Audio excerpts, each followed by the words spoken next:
Before I get started, I just want to give my sponsors a shout out. A big shout out to Henderson Plastering and Rendering, RT Painting, and Active Trades. These guys are really helping me out to be able to produce top quality content consistently and supporting my career.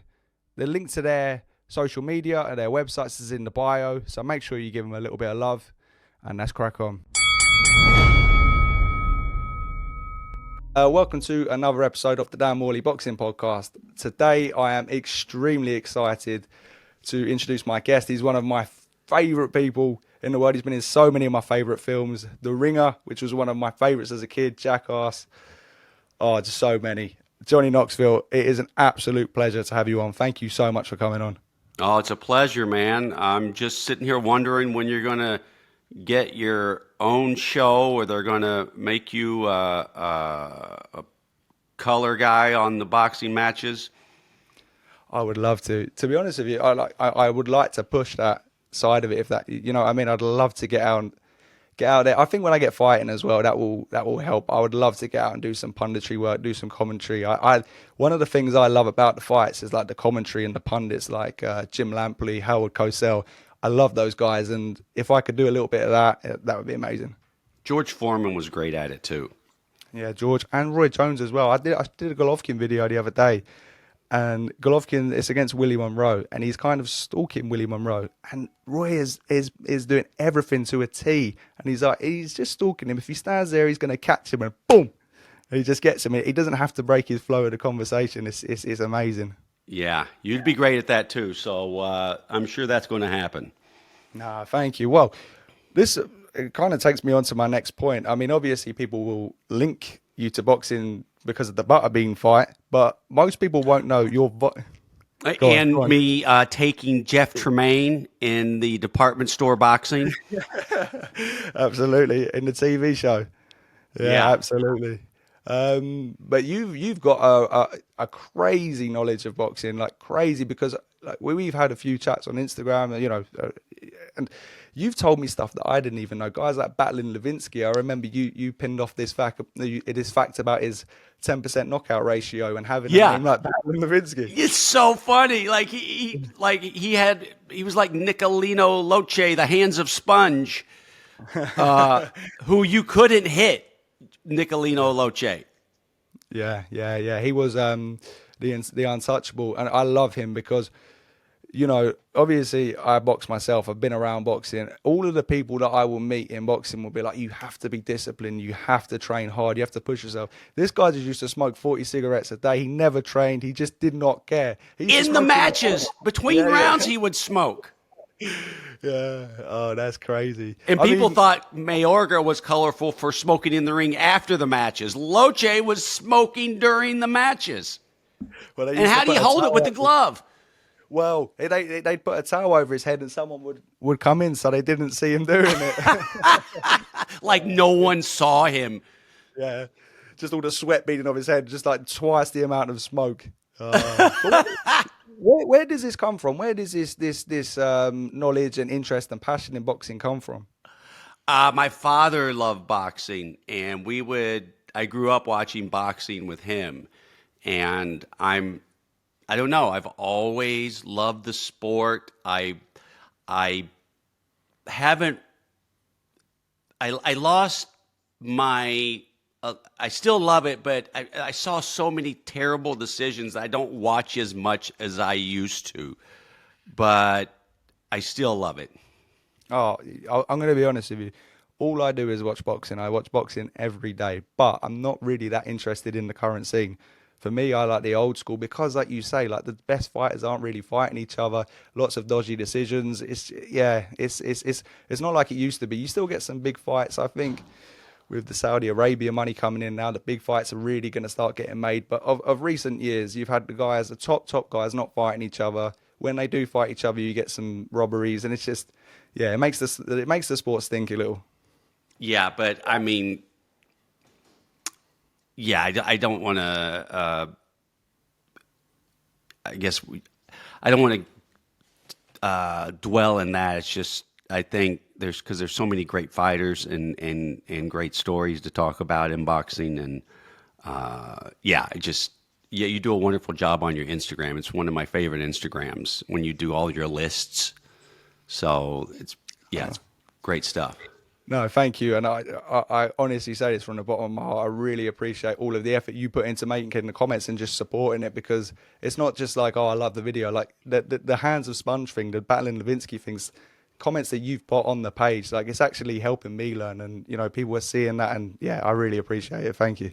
Yeah, I love the old stories. Like before, we were talking about Len Wicker, who fought 473 times the British boxer. Yeah, the most fights and the most wins. And I think he had more losses than most people have fights as well. I think he had 120 losses and draws altogether, but still the most wins. I hear crazy. And he lost a number of years to World War II. Yeah.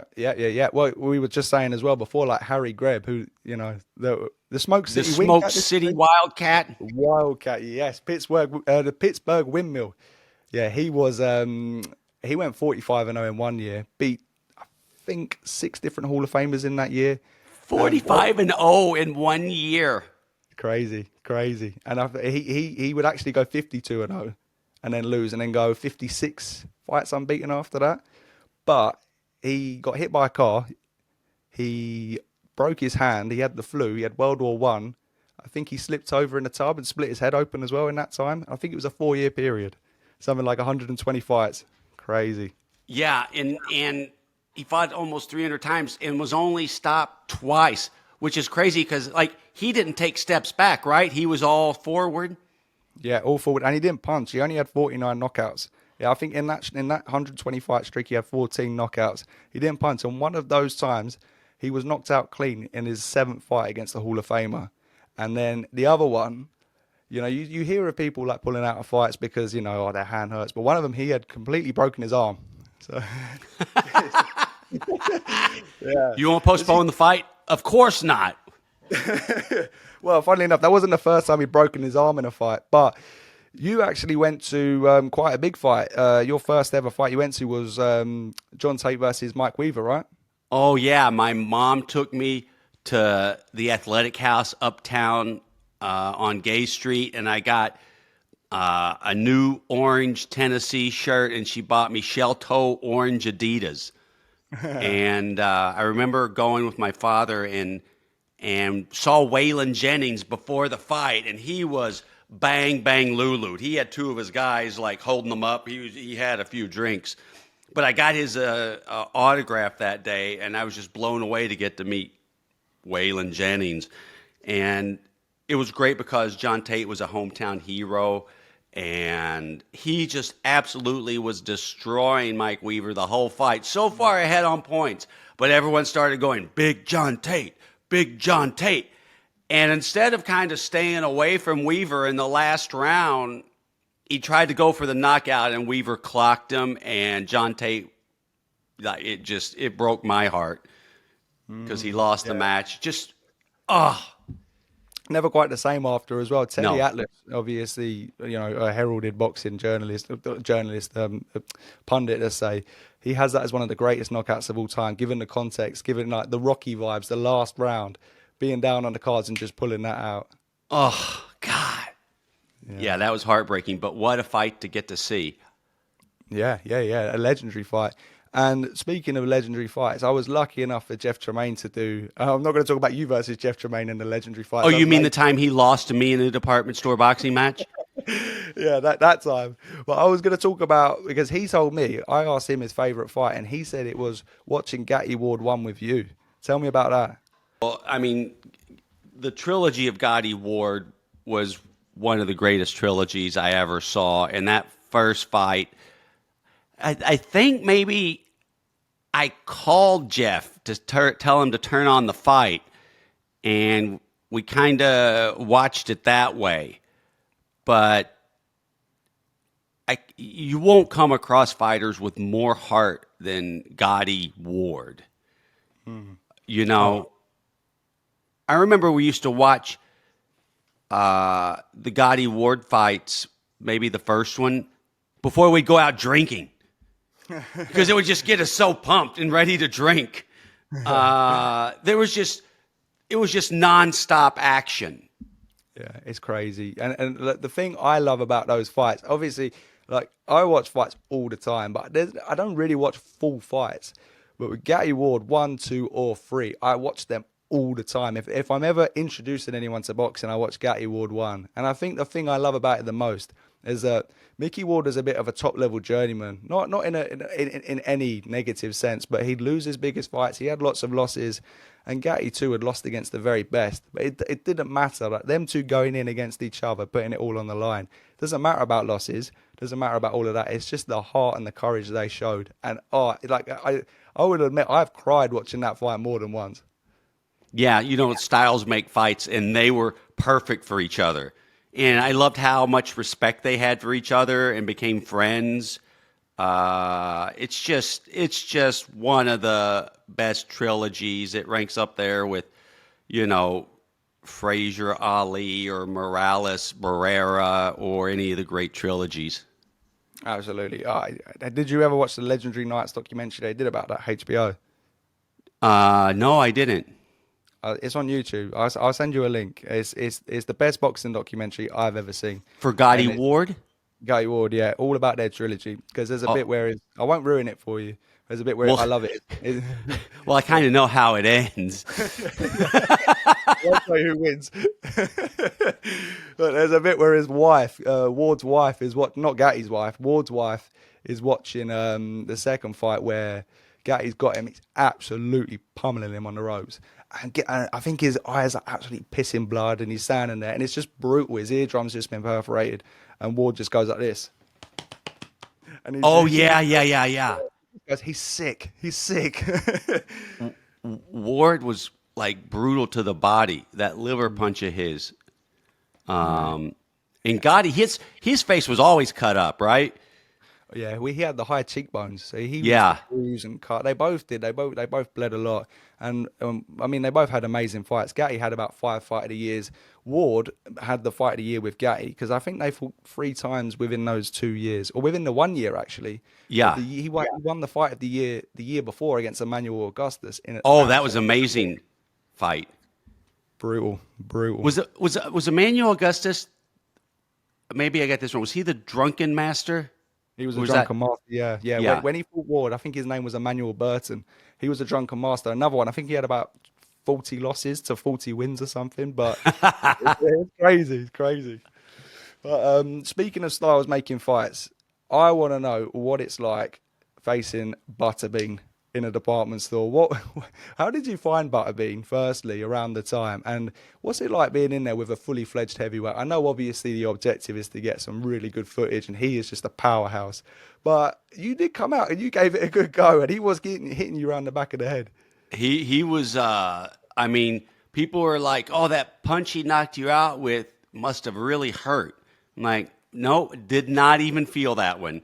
The punches before that really hurt, but the knockout punch, I did not feel it.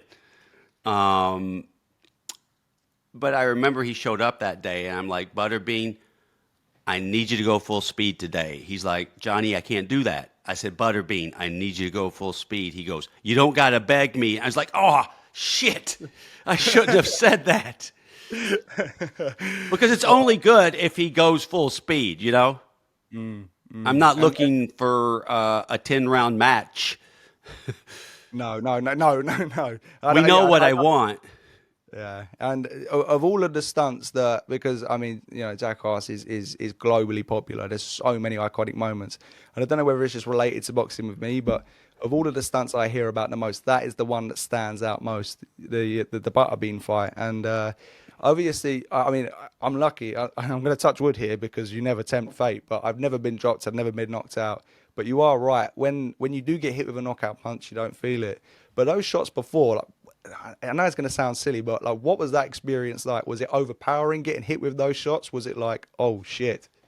I honestly, I remember, I remember his strength and how hard he was hitting. But in those moments, I'm kind of so far away from my body that, you know, it's just Yeah, all ignorance and adrenaline. And I wish I could recall more, but I'm just kind of far away. yeah, yeah, yeah, yeah. Yeah. And then the next I thing guess you know, you're, you're waking up and people are looking at you. You know, and the worst thing is like, well, one of the worst things is we're fighting in a swap meet, and it was just like concrete floor that I fell back on the back of my head. And in the footage, I'm snoring, but my doctor says, you're not snoring, you're trying to swallow your tongue. And that's the sound it makes. I was like, oh boy, let's not put that in the movie. Let's not put that fact in the movie. I was going to say that's top quality content, nah. But I love the fact that you've been in with this heavyweight powerhouse. He's knocked you out. You've hit your head on the floor, and you still have the sharpness of mind to ask whether Butterbean's okay. That's just what cements that scene as legendary. What? I thought I'd killed him, Dan. Who knows? Thought I'd killed him. To be fair, he did land a clean shot. He budged just a touch. His head didn't even move. Yeah. Did it hurt your hand? Sometimes they hurt your hand. Oh my God, his head didn't move. Like they hit someone with all you got and they don't even blink. Oh, well, it's amazing. And I'm going to take it on, like, because you said like it's kind of like an out of body experience. Like, you know, one of the things that I love about boxing and actually doing it is, you know, I'm quite a shy, reserved person. I hate confrontation, but like going out there and going into the unknown and going, you know, you're going to go into danger for a fight. And the whole idea of it is you need to put on that brave face, because if I look scared, my opponent's he's going to have a field day. Yeah. And I think there's something similar there with you know, say a ball is going to run into you. Like, it's not normal not to feel fear. People will watch the films and, you know, you look fearless. But how was it before you're actually going out to the stunt? Because before a fight, I'd be sitting in the dressing room like, oh my God, like looking to run outside the window, looking to punch a window and break my hand or something, just the way out. How is it before the cameras are rolling? How do you get yourself into that mindset? And what are you experiencing before like a really dangerous stunt? Well, I'm not fearless. I can manage my fear. Like a few days before, I'm like, oh man, this could be bad. You know, I'm fearful. But as it gets closer, I become excited. And I wake up that morning, I'm like, whatever it is I'm doing, I'm like, let's go now. I want to do it now. And we'll get to the set, and like, say if I'm facing a bull, or I'm like, Jeff, just get the set ready. Yeah. When you're absolutely ready, just call for me, and I'm walking straight in the ring, and then let the bull go. No, you know, have all the camera guys ready, because the worst is to wait.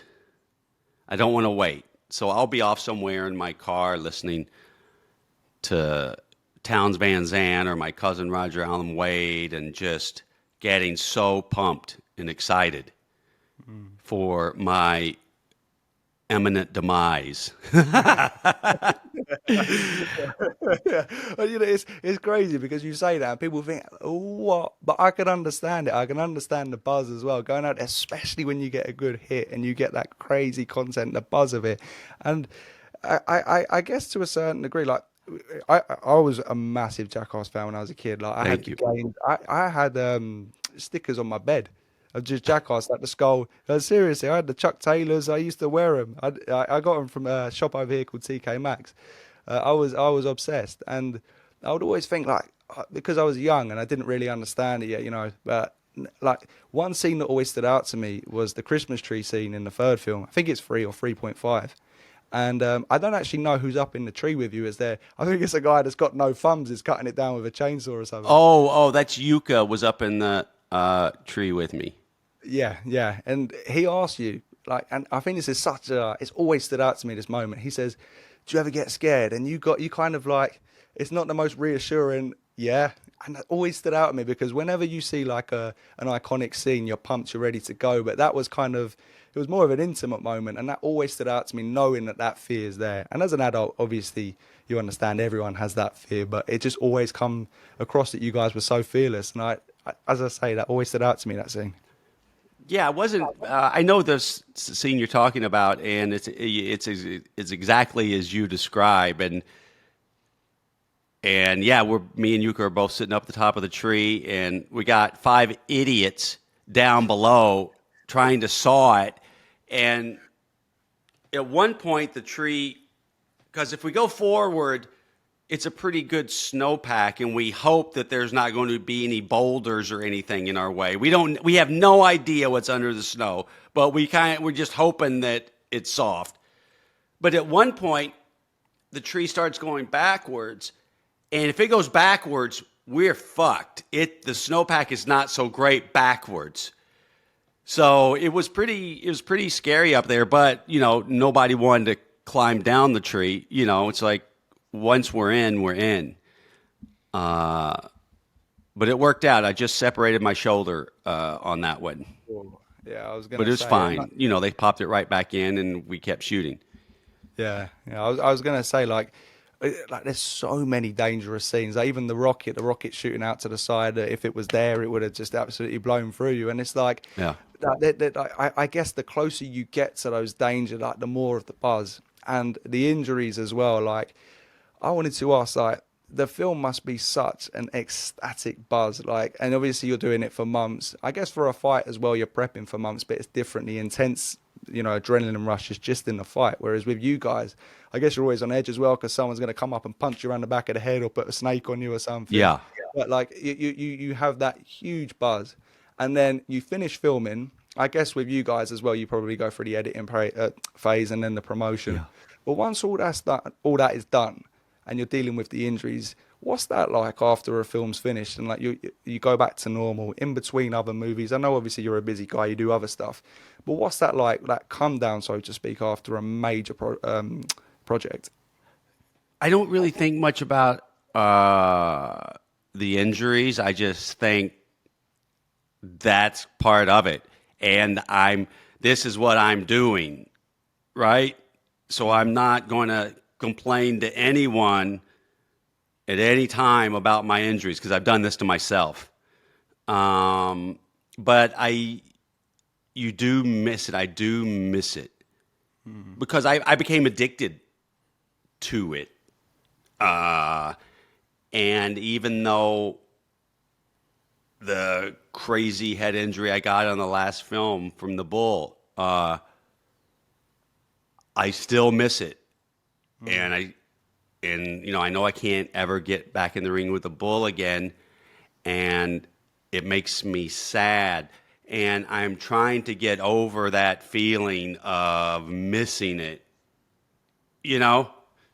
How do you go about doing that? Because it is very similar in a sense to boxing. I don't want to bring everything to boxing, but like it's that buzz. And Well, it's a also, boxing show, so let's bring everything to boxing. yeah, well, that's a fair point. But like even for me, I took a bit of time out. Like ever since like you followed the page and we've been in contact, I haven't boxed, but I've boxed for 13 years before, and like your situation is much more intense than mine because you're much more well known, but it becomes your identity. And for so many years, when you have so much success with that, I'm talking about missing it. Like it's how have you found that you try and deal with that? And also as well, I guess age comes into account. There comes a time with boxing, with stunts, with any of this stuff that you have to drop it. How are you coping like with obviously missing it, and how are you trying to not fill that void, but how are you going about that?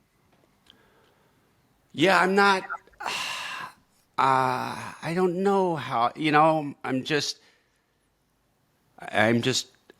hope because I realize, my neurologist and like you're done. You can't do anything else. You had too many concussions, and I get it. And I've made a promise to my kids this time that I'm not going to do any more large stunts. So that promise is helping me put that, fire out. But still, it's there. And maybe it'll always be there. I hope not. Hopefully, if I come across a situation where, I have an opportunity to do something, I can be smart enough not to do it. But I haven't been too good at that up until this point. But yeah. But, after a while, it's like when a boxer fights too long, it's sad, and guys out there doing crazy stunts at my age, it might look a little sweaty. So I get that. And what was the experience like? Because when the first Jackass came out, I remember my mum and dad talking about it. They're talking about, oh man, these guys are doing paper cuts. Oh, then I watched the film and I was like, the paper cuts is what stood out to you. That stood But out how to a was it? lot of people just because it's so. Oh, it's the noise. It's It's the noise. I had a phobia about those. I didn't like paper cuts. I just didn't like them. It just made me. Yeah, It made I me. guess They you never made me tell. angry. And Yeah. Jeff knew that they made me angry, and he knew that we were in Florida shooting on the first movie. Sometimes I would pick partying over showing up to shoot, which I had done like a night or two in a row, and so I got elected to do the paper cuts, and I knew that I got to step up because I'd been out partying. But I was after that movie. I was embarrassed that I wasn't there every day on the movie, and for 2, 3, and 4, like I'm there every day in the office every day, and I was really I changed my focus, uh, and because I was embarrassed for half-assing it on the first one. Well, I mean, that's your opinion. That's your, obviously you were there, but I think personally, you made up for it from doing that ramp, skating that ramp, because that was brutal. I don't know. That's the one that would freak me out the most because, Which I one? went for a little, on the first film, skating the really steep ramp where you fall. I can't remember what it was called. The guy you're with, he goes like that and mimics what you're gonna do as you go Was down that on on the the TV show? no, it was in the film. It was in the Oh, first film. The big ramp. You actually got about three-quarters of the way down it. I was quite impressed. I wow. can't remember what it was called. Yeah. Yeah, I love that yeah. I have zero recollection of that. It might have been the Oh TV boy. show. But But if you loved it, I'm very happy. yeah, that was good. It was really good. And that's like one of the things I wanted to ask as well, like just personally, is like, when I make my videos, like I'm a massive movie fan. I love movies. I don't know very much about the art of filmmaking. I've had to learn, and not that what I'm doing is of a very high level, but I've had to learn how to do all that stuff. But I love like putting something onto a platform and then getting the right song to suit it. You're And there's really good so at that. oh, thank Uh, you. Picking your music. I've noticed that. It's one of the things I've never complimented you on, but you always pick really good songs. Oh, thank you. No, and one of the things that I do appreciate that because you, Martin Scorsese, Tarantino, Yeah, like which my the, name gets the mentioned with company, those guys all the time, yeah, Dan. the You know. company. I was gonna say, but like I think of Jackass because like Common People is one of my favorite songs. But I Yeah. can't think about it without like thinking about guys getting hit with the most over the top, incredible nut shots with a basketball. Like it's, but even songs like "Oh Fortuna" and you got "Ride of the Valkyries," and just "Ecstasies of Gold" from "The Good, the Bad, and the Ugly," and then it's just like Chris Pontius, like with a massive smile, being chased by about 30 balls, but it just works. Like, what's the process going into like you shoot the footage. Obviously, you have to go through and edit it, but like who decides what songs go in? How does that work? Because I think it works so well with Jackass. There's so many great songs in that stick out with the scene that they're linked with. Jeff and I pick the music. Sometimes a cast member or someone will suggest a song, but ultimately Jeff and I will pick the songs, and it's it's a lot of fun putting a song to a bit. I'll before we shoot, I'll collect a number of songs and just make a list for each film. Like these are some songs I want to work into the movie, and yeah, it's with all everything Jackass. It's not just Jeff and I and Spike make all the decisions, but it's like whoever has the best idea, we kind of go that route. It doesn't we we detach from ego. It's like we get so many recommendations from crew and everything just when we're shooting a bit, and it's like, oh, that's a good idea. let's use that. Yeah, no, as I say, it always stands out, and like, I'm actually really buzzing. I'm really grateful that you've complimented my music choices because it's something that I try and put a lot of thought into. And when I do a video, like I've noticed a few times, you've actually commented on there, and like, I know that like Johnny Cash songs, or even like the Rolling Stones, like Let It Bleed. Where does your interest in music come from? Like, well, I say where does your interest, but where does that vast, like, passionate interest come from? I don't know. I've just always loved music. Like I've loved films and books, and I just always have loved music. My cousin and I have a radio show on Outlaw Country called the Big Ass Happy Family Jubilee each week, and we get to pick all the music for our show, and getting to talk to him for an hour is always the highlight of my week, and just doing tributes to different people that we find notable. Yeah, it's like today we did a tribute to Alexander Zass. Zass. It sounds like I'm saying Alexander's ass, but it's Yeah. Zass. Don't, Zass. don't put the He's this apostrophe Russian in. strongman, Yeah. and yeah, I read about him the other day. I'm like, oh, he'd be perfect for a tribute, and he did all these like notable things, but mostly we just kept laughing at his name, Alexander Zass. I'm sure he appreciated it. That's Roger Allen Wade, your cousin, right? Yeah, yeah. Yeah. Alexander's long past. Yeah, yeah. Okay. Oh, I wasn't aware he was of the past. But yeah, so he was the one that done. If you're gonna be dumb, you're gonna be tough, right? Yeah, yeah. Which, Corona by the Minutemen is our theme song, but if you're going to be dumb, you got to be tough. Is kind of it's right there neck and neck with it, because we always in every film we have someone cover. If you're going to be dumb, you got to be tough, and it's kind of become our unofficial theme song. I heard it. I was just scrolling through the phone on Instagram, and I heard it on someone's reel. I can't remember what they were doing, but it just stuck out to me. And I don't know. I love music, and one of the things, it's not really related to Jackass, but I was watching your Hot Wings episode, and I noticed he brought up that you really love film themes, and I will listen to film themes all day. I love film themes, and I just wanted to know what some of your favorite ones are. Um, I love the theme to Cinema Paradiso. I can't think of it right now what the Yeah, name of it is, classic film but they though. play it at the end when he's watching the clips that the old guy left for him. Um, that's one of my favorite. Oh shit, the one from Breakfast at Tiffany's, Yeah, yeah, yeah, yeah. Moon I haven't seen River. that one in a long time. Yeah. It's very delicate music. Well, lots of them are, Well, but I'm it's I'm very delicate. I'm a very delicate person. fair enough. Fair enough.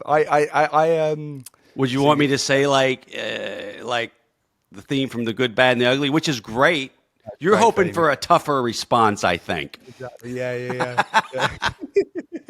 Well, listen. I love all that stuff.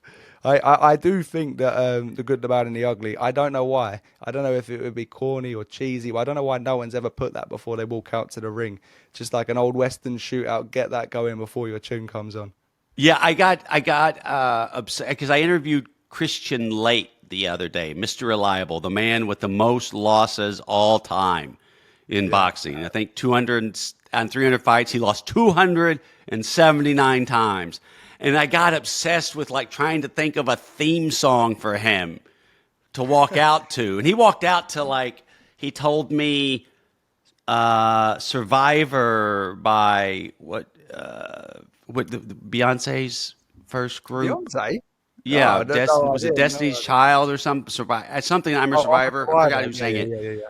Yeah. But I was like, God, Johnny Cash had Born to Lose, which was too soft, I think, and things ain't working out Down on the Farm by Thin Lizzy. Lyrically good, but doesn't have the build.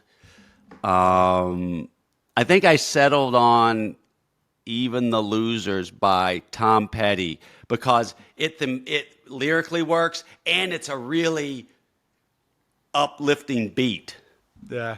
Yeah, But he yeah. wasn't very impressed by my song choices Well, I think he'd probably get sick of it if he's going out to it every because they week. have a loser in every. But what he did is like significant. It took great skill to fight that many times, and he was only ever stopped 5 times in 300 fights.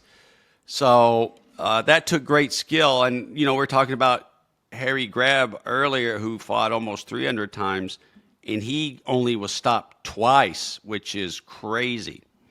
Oh yeah, I mean Greb was just a phenomenal fighter, and I mean like those 2 times, and I mean he was fighting 20 rounds, 15 rounds. He was fighting, and I think he had 45 wins against Hall of Famers, like because he used to fight guys like Battling Nowitzki, close to 10 times. It's just ridiculous. But I think on the 2 times Greb was stopped, one he was completely sparked early on in his career. And the second was just, it was only a little one. It was a broken arm, a completely broken arm in one of his fights. A And broken arm. it's crazy. And he used to break his hands a lot in fights. And I was reading this book. You have to pay a bit over the odds because it was, it wasn't, I don't know, but it was a big book. And in order to keep fighting with broken hands, they used to inject cocaine into his hands. Different That's levels. so good. What? He was so chatty during the pre-fight instructions. Yeah, what they were saying, like his heart started beating. He wasn't really sure what was going on. I'd be like, God, I think he threw like 300 punches around anyway. Imagine him on coke. I know. It's like it didn't help his hand at all. It just made him just harder than Portland cement. but going back to Christian Lay, like the journeyman over here, I don't really know the journeyman out in the States because I think it's slightly different. I think it's different all over the world. But the journeymen over here are just a different level of toughness. I don't really know of any journeyman out in the States that have 300 fights. Most of the young up-and-coming prospects in America normally have like 80-90% knockout ratio early on. So I don't think the quality of the standard quality of journeyman is that high. But over here, like they are crazy skilled. They're crazy tough. And Yeah. I'm sure he already told you, like you have to sell a certain amount of tickets to be able to pay your promoter and pay all these Yeah. fees. And it's a crazy amount if you're just getting yourself off the ground. I think you got to sell at least 100 tickets just to cover expenses. And most guys can't do that. So what they will do is they'll be really seasoned amateur boxers. They'll be really good because you can't get a pro license and do this if you're not any good. And they will go out and fight every week, and they will fight prospects coming up, and they'll basically give you like the tough challenges that you need to take into those hard fights and give you kind of like an apprenticeship early on in your career. And without that, when you go into those hard fights, you won't have the experience to get through them. So that's why they'll have 300 fights and very, very few wins. But as you touched upon, he's had 300 fights and been stopped 5 times. That goes to show how good he is. And Yeah. yeah, it's crazy. I think they get a bit of a bad rap, and understandably so, man. If you're looking at someone that's had 7 wins in 300 fights, you're like, holy shit, this guy's terrible. But they're really not, and they're really key in boxing. Yeah, because when I was watching footage of him, I'm like, he's right in there. He was very hard to hit. He didn't like dance around away from him, but he was right in there. I was surprised at how he would stand there and fight. He didn't throw a lot of punches. No. He didn't throw a lot of punches, but he was a defensive specialist. And I think as far as journeyman fighters over here, I don't know a lot, but I do know that I think there was a guy, Reggie Strickland, I think who had 276 losses. I think Christian broke his record for losses. Well, and he was an American guy. Yeah, I don't know much about him, but yeah. Reggie came to, Yeah. he didn't come yeah, just to kiss and eat donuts. No. Well, like just to get in the ring, like building up to a stunt, building up to a fight. Like even if you know you're going to lose, it still takes guts to do that 300 times. And yeah, I wanted. Obviously, I know your love for cinema, and I know your love for boxing, and it's going to kind of put you on the spot here. But I would like to know a boxer that you think, or you would like to be involved in, or you just think would make a great movie that hasn't been made before. We've obviously had Rocky Graziano with Someone Up There Loves Me, Jake LaMotta with Raging Bull. Another boxer, old school, modern, that hasn't had a film made about him, that you're sitting there thinking, man, we need to make a film about him, where it makes such an interesting film. Right. There's a lot. There's a boxer named Kid McCoy. I think his real name was Norman Selby, who was really colorful. He was married 10 times. He was not above being a dirty fighter. Uh, he's fighting some guy once overseas, and he would take on all comers. He'd go to a town and take on all comers, and he wasn't the biggest guy, but the guy he's fighting was 250 pounds. But he knows he fought barefoot, so Kid McCoy took some tacks in the ring and dropped some tacks at one point, and the guy stepped on, went ooh, and at that point, Kid McCoy dropped him. But he was a very colorful guy, and I don't even have time to go into like the crazy life that he led and how it ended, but he would be interesting. The Ike Abuchi The story president. was heartbreaking. That would be interesting, because that guy wasn't he? He had, he was a tremendous boxer, heavyweight, and had mental problems, and it just all ended bad for him. And But by all accounts, I think he was completely off the rails. He was an amazing boxer. He obviously beat David Tua. They called him the president, and in that fight, they actually broke the heavyweight punch stats, throwing the most punches. And I think he got arrested multiple times for stalking, yeah, kidnapping. Yeah. And I think he's making a comeback, or he's in prison and he's planning on making a yeah, but comeback. he's But yeah, like 50 something years old now, and maybe that wouldn't have. That'd probably be a better documentary, because I think as a film that's going to be overall too sad. yeah. No, you are right. I mean, there's a lot of sad stories in boxing. There's a lot of highs and lows. Even like Matthew Saad Muhammad, I was reading about him the other day, and I was like, whoa, man. There's just so many of those rags to riches to rags again stories. But I was going to move on to the last one I'll ask you about, Jackass. And basically, like in a boxing essence, like the coach's job is to protect their fighter, pull their fighter out if they're in any danger.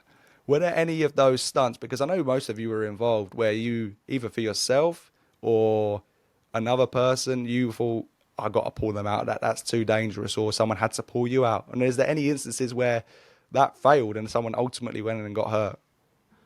Um, Let me think, I because there remember, are times where most every time if we set up to do a stunt, it gets done. But there have been a couple of times where we set up to do a stunt and we got a bad feeling, and if there's any negativity on the set, we'll just do it another day or just not do it. I remember, because I remember just early on working with Gary LeFew. He was a world champion bull rider in 1970. He supplied us with all the bulls, every time he shot with bulls. And he's a great guy, very smart. He's a real guru. He trains bull riders. But he's like, if there's anyone negative on the set when we're working with bulls, I'm going to bounce them. And we have so much respect for Gary. We gave him that, ability to, if someone, and so that kind of permeated our thought when doing Jackass. I remember when we were doing a stunt. The stunt was we're going to be in a bounce house and go down this huge mountain, snow mountain, skiing. We're at the ski resort, and it was where Donner's Pass, those people perished, right? So that's like the first ding. And then we're waiting around to shoot, and someone not affiliated with us dies on a ski slope that day. Oh, man. So then we're like, oh, God. So Donner's Pass, someone just died. We don't know the person, but we feel terrible. And then we go up and look at what we're about to do, and we had this huge bounce house, but it's got this 300-pound, inflation device behind it, this big battery or whatever, and we just all looked at it, and it looked so, we're like, we're not doing it. Let's just walk away. Because everyone had, it's just that, when the cloud of negativity, you never want to go into something where it could end really bad with any negativity around. Yeah, I guess you pick up on the energy as well. And like when you said that about the balls, is that because the balls would pick up on your negative energy, or No, you know, no, would that rile them up? it's not. The bulls don't care about you. They hate you. They don't even care that you're a human. They just hate movement. And if something moves, they want to kill it. Yeah. Whether it be a big Toro totter that's moving, they'll attack, or anything that's moving, they want it to stop. They don't care. But I'm talking about the negativity inside yourself. And if you're negative or hesitant going into a dangerous situation, something worse is going to happen. Like I know when I'm doing a stunt, I'm going to get hurt. But if I go in scared or negative or like halfway doing it, I'm going to get seriously injured. Yeah, I guess. So if you're you got to stiff- want to be there. You got to be in the right mindset, and you got to want to be there. If not, don't. It's not the business for you. I guess if you're stiff as well and like you're tense and you get hit, you want to be as relaxed as possible. I know you're not going to be 100% relaxed, but if you're not feeling it, you could get yourself in a dangerous position, take a shot somewhere where you wouldn't have if you were in a good mindset. So I Well, do you're not in a understand free flow state. You're like tight and like here and here, and you're just worried about what can happen. And at that point, you're no good as a boxer, as a half-ass stunt man. You at least have to be in like a open, positive state. 100%, and not just with dangerous stuff, but I think anything, just being relaxed and helping it flow. And it's very 100%. hard to achieve Yeah. that. Sorry to interrupt. It took so long to achieve that just even with acting, like just getting used to the camera or getting used to like being judged in auditions or my perception that I was being judged, which you are, but I just thought, oh man, these people don't like you, you're not going to get it, and this and that. And then after being in the business a while, I realized like these casting people, when someone comes in, they hope that you're the one so their job can be done. They're pulling for you. But I would let negativity slip in and it would just ruin it. But I mean, you've overcome that, and I think it comes from experience. But I think that's something everyone can relate to, and positive thinking, just that, the visualization. There's so many different ways you can do it, and even I think anyway, it's kind of approaching your comfort zones, going over them. Once you do it and you get that experience, you realize that the unknown isn't as bad as I thought it was, and you can get comfortable. But I think you can relate that to so many different things. And you've Yeah. overcome it, and you've done amazingly well. Yeah. I'm going to start to wrap up, but I wanted to ask, like, so what's going on with you nowadays? Obviously, you have a film coming out next month, Sweet Dreams. I guess like lots of people that are interested in your career, they want to know what you're up to. I heard, obviously, your film is coming out, Sweet Dreams. I heard you were doing a bit of boxing as well. I heard that on Steve-O's podcast a couple of months back. What's going on in your life at the moment? Um, yeah, Sweet Dreams is coming out in April. I have a podcast coming out in April called Pretty Sure I Can Fly. Me and my wonderful co-host, Elna Baker, are interviewing people that,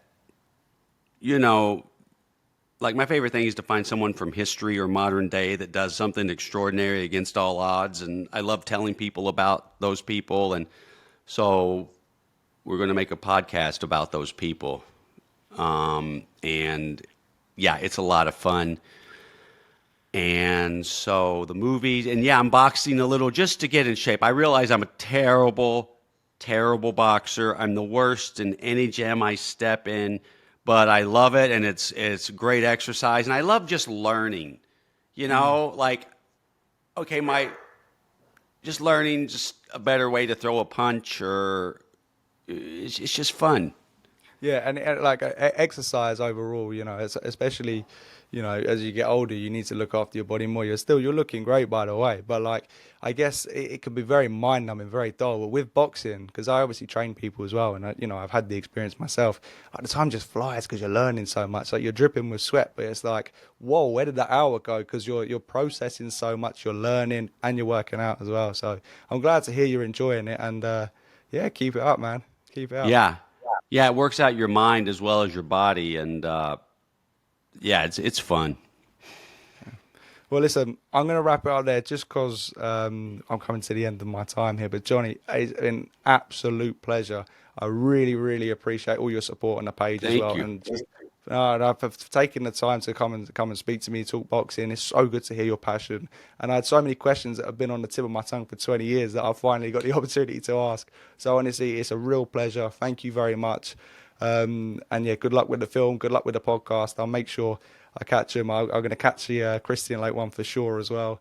And Yeah. honestly, I'm really, really grateful. Thank you. Thank you. I'm a big fan, Dan, and good luck in your boxing career and your upcoming commentating and television career, which will 100% happen. And if anyone's listening, you should just go ahead and make that happen. Honestly, you're a star. Thank you, and hopefully we can talk again soon about boxing. And I'd love to actually, do a little bit of boxing with you. Just a little bit, just to see where you are with it. Oh yeah, you want one of these? You want one of these, Dan, or you want both of these? I reckon I would budge a little less than Butterbean, but You might sneeze. You might you won't even sneeze.